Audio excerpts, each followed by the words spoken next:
And if you read the book Neurotribes, which I highly recommend, there was a time when we just said that bad mothering caused autism. And that was the belief among very educated people in large part.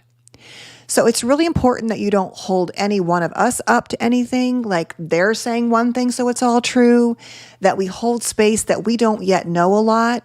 I might come back in a year and say, oh, that was wrong, right? We don't know, but we don't know.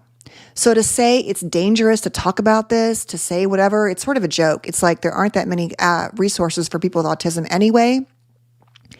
I think that the removal of Asperger's as a term, I understand why.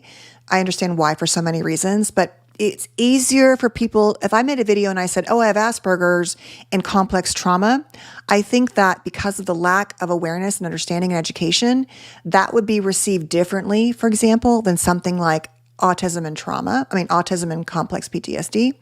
So there's all these nuances and words and changes and things we're realizing that we just didn't know.